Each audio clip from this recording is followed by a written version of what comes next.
Please welcome the bombshell from Burlington, Shelle Rose Charvet.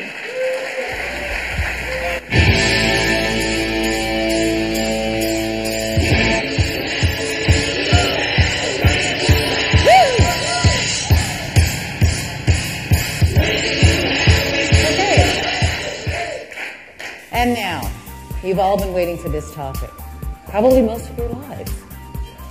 Sex, diets, and success. Are you overwhelmed with everything you have to do? Are you tired all the time? Don't you wish you could have insomnia in the daytime?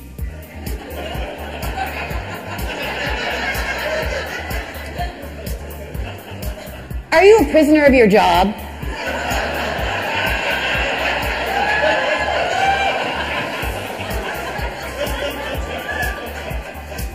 Do your children do as they're told? Do you have trouble losing weight? Are you frustrated with your life? And the biggest question of all, is your partner a disappointment in bed?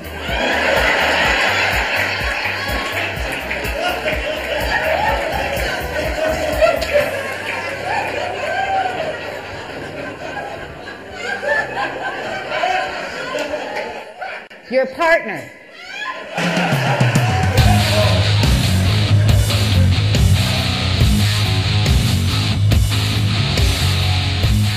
Is this study called Aging with Grace, and I don't know if they've heard about this. There's this University of Kentucky professor called David Snowden who studied nuns.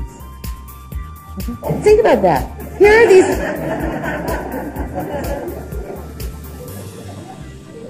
What's so funny about nuns? What's so funny about studying nuns?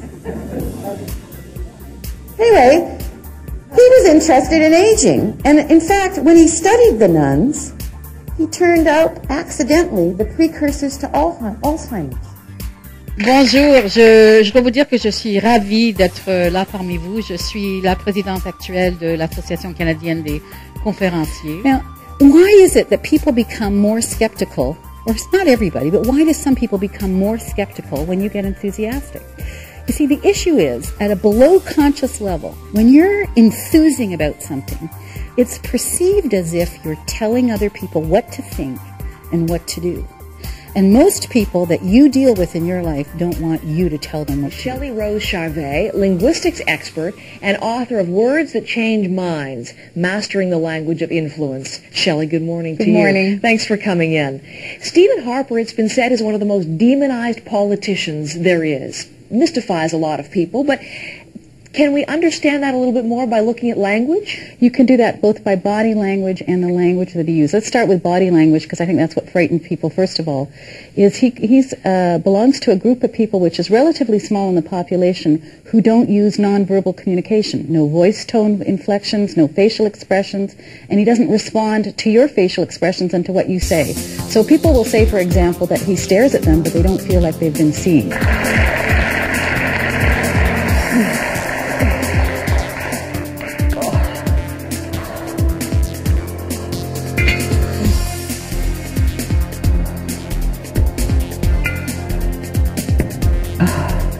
That I said I was going to do this.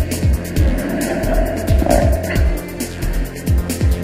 Okay, I started off right. Okay, I'll come in again.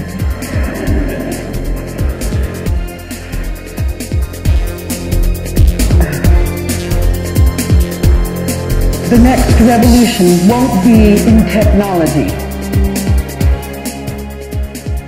Stupid way to start a speech. Because the next thing I'm going to do is I'm going to have to prove that. And what makes me think the next revolution is not going to be in technology? They're going to want to know that. Well, it's because the technological revolution has already occurred. No, we're not going to buy that either.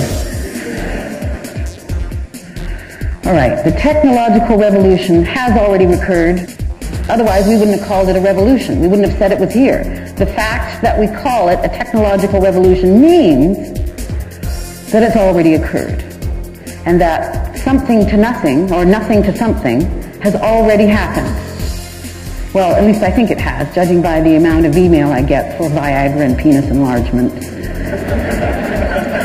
breast enhancement, mortgages, and insurance.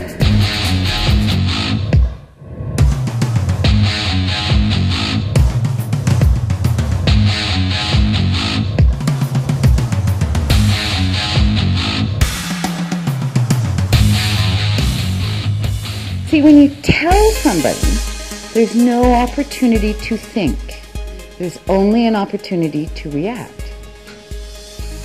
This is one of the reasons that the influencing language for internal people is so powerful. It's an invitation to think. It's saying, listen, you're a human being, you get to think about this and decide. As opposed to that sort of confrontational kind of approach where this is the way it is and then the person has to fight for their honor. What am I doing? What am I testing for? Any guesses? I'll have that back. Thank you very much.